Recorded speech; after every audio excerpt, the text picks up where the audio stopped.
नाशिकचा भोंदू अशोक खरातच्या विरोधात एकूण 13 गुन्हे दाखल आहेत। यापैकी 9 गुन्ह्यांचा तपास हा एसआयटी कडून सुरू आहे आणि यातले 8 गुन्हे हे महिला अत्याचारासंबंधातले आहेत। तेजस्वी सातपुते यांनी याच्या संदर्भातली माहिती दिली होती। एसआयटी कडून ह्या भोंदू अशोक खरातची सध्या कसून चौकशी सुरू आहे। महिला अत्याचाराच्या पहिल्या गुन्ह्यात आरोपी अशोक खरात याला न्यायालयीन कोठडी सुनावण्यात आल्यानंतर त्याला दुसऱ्या गुन्ह्यात एसआयटीनं ताब्यात घेतलं। दुसऱ्या गुन्ह्यातील पोलीस कोठडी संपल्यानंतर काल सुनावणीसाठी अशोक खरातला पुन्हा न्यायालयात हजर करण्यात आलं होतं। तिथे खरात याला दुसऱ्या गुन्ह्यामध्ये 14 दिवसांची न्यायालयीन कोठडी सुनावण्यात आली। ही सुनावणी पार पडल्यानंतर एसआयटीनं खरातला दणका दिला आणि तिसऱ्या गुन्ह्यात खरातचा ताबा मिळावा यासाठी अर्ज केला। तो मंजूरही करण्यात आला। खरातला दुसऱ्या गुन्ह्यात न्यायालयीन कोठडी मिळाल्यामुळे खरातला सेंट्रल जेलमध्ये दाखल केलं होतं। तिथून खरातचा ताबा हा एसआयटीनं घेतला।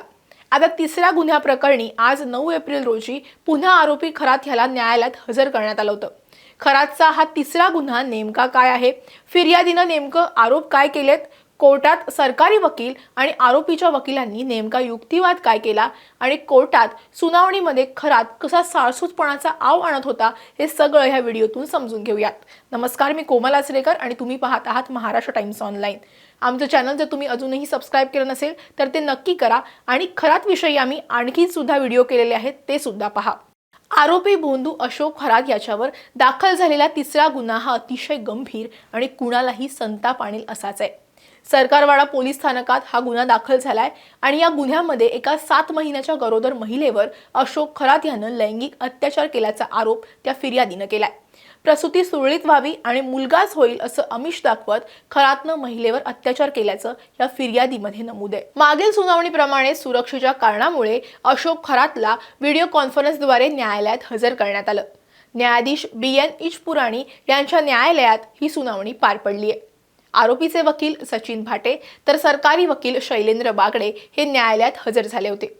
न्यायालयीन प्रक्रियेदरम्यान तपास अधिकारी अमोल भारती यांनी गुन्ह्याचे स्वरूप स्पष्ट करत फिर्याद वाचून दाखवली। तपास अधिकाऱ्यांनी न्यायालयाला सांगितलं की जादूटोणा आणि अघोरी प्रकार करणाऱ्या आरोपी अशोक खरात यानं पीडित महिला गरोदर असताना तिला गरोदर असल्याची पूजा करायची आहे असं सांगून तिच्यावर अत्याचार केला। खरात यानं गरोदर असताना 7व्या महिन्यात काही पूजा करावी असल्याचं सांगितलं होतं। धार्मिक विधीच्या नावाखाली आरोपी खरात यानं फसवणूक केली आहे। कार्यालयात विश्वासानं येणाऱ्या महिलांचा त्यानं गैरफायदा घेतला असल्याची माहिती सुद्धा तपास अधिकाऱ्यांनी दिली आहे। आरोपी खरात लोकांना नकली साप आणि वाघ दाखवून घाबरवत होता। तसंच मंतरलेले खडे, चिंचोके विकून फसवणूक करत होता। महिलांना काही द्रव्य किंवा पेढे खाऊ घालून अत्याचार केल्याचाही संशय आहे। त्या पदार्थांमध्ये काय मिसळलं जात होतं याचा तपास करणं आवश्यक आहे। तसंच नकली साप, वाघ आणि इतर साहित्य तो कुठून आणत होता याचाही तपास बाकी असल्याचं त्यांनी सांगितलंय। आरोपी खरात यानं अजून कोणत्या महिलेची किंवा पुरुषाची काही फसवणूक केली आहे का याचाही तपास करायचा आहे असं सांगून या सगळ्याचा तपास करायचा असल्यामुळे यासाठी आम्हाला 7 दिवसांची पोलीस कोठडी हवी आहे अशी मागणी न्यायालयात करण्यात आली आहे। पुढे सरकारी वकिलांनी आपली बाजू मांडताना तपासासाठी कोठडीची गरज असल्याचं सांगितलंय। अशोक खरात यानं गर्भवती महिलेला धार्मिक विधीच्या नावाखाली लैंगिक छळ केलाय। या प्रकरणातल्या पीडित महिलेनं धाडस दाखवलंय आणि अशा अनेक महिला पुढे आल्यात। आरोपी खरात जे कृत्य करायचा त्याचा तपास करायचा आहे। आरोपीकडून पेन ड्राईव्ह जप्त करण्यात आलाय, लॅपटॉपही जप्त केला गेलाय। त्यासाठी आरोपीला समोर बसवून तपास करायचा आहे असं सरकारी वकिलांनी सांगितलंय। तसंच महेश कलंत्री यांच्याकडून खरात नकली खडे घ्यायचा त्याचा सुद्धा तपास करायचा असल्याचं त्यांनी सांगितलंय। ज्यानं गुंगी यायची ते द्रव्य पदार्थ खरात कुठून आणायचा, नकली वाघ, नकली साप हे दाखवून अघोरी कृत्य कसा करायचा याचा तपास सुद्धा करायचा आहे। आरोपी हा हुशार आहे, तो तपासात सहकार्य करत नाहीये, त्यासाठी तपास करायचा आहे असं सरकारी वकिलांनी म्हटलंय। सरकारी वकिलांनी असं म्हटल्यानंतर दुसरीकडे आरोपीचे वकील सचिन भाटे यांनी पोलीस कोठडीला विरोध केलाय। याआधीच एसआयटी कडून सखोल तपास सुरू असल्याचं त्यांनी सांगितलं। या आधीच्या दोन्ही गुन्ह्यांमध्ये हेच मुद्दे आले होते।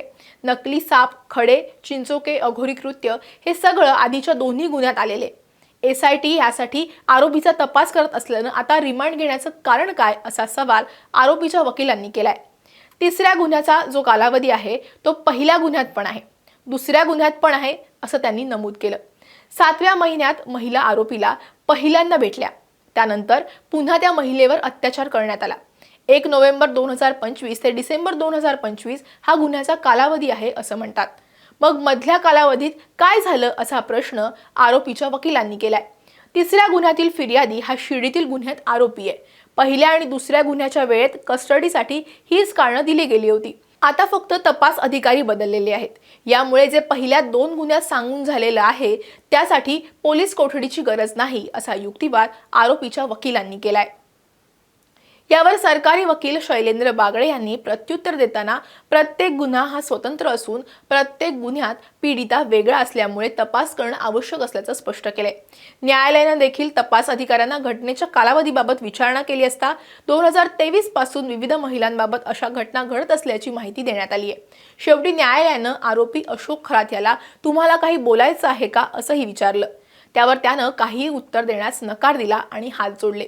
सर्व बाजूंचा युक्तिवाद ऐकल्यानंतर अखेर गुन्ह्याचे गांभीर्य लक्षात घेता न्यायालयानं खरातला तिसऱ्या गुन्ह्यामध्ये 13 एप्रिलपर्यंत 5 दिवसांची पोलीस कोठडी सुनावली आहे। खरात हा तपासादरम्यान मौन बाळगून स्वतःला कायदेशीर अडचणीतून वाचवण्याचा प्रयत्न करतोय। तपासात असहकार दर्शवतोय। त्यामुळे पोलिसांना माहिती मिळवणं कठीण जातंय। पण एसआयटी याचा कसून तपास करताय आणि त्याला बोलतं करेल अशी आशा आहे। आणि त्याला जास्तीत जास्त शिक्षा कशी मिळेल यासाठी सुद्धा एसआयटी नक्कीच प्रयत्न करणार आहे। पण भोंदू खरात याच्या काळ्या कृत्याची साखळी ही दिवसेंदिवस अधिकच गडद होत चालली आहे। खरात याच्या काळ्या कारनाम्यांचा इतिहास हा काही आजचा नाहीये। तब्बल 49 वर्षांहून अधिक जुना असल्याची माहिती आता समोर येते।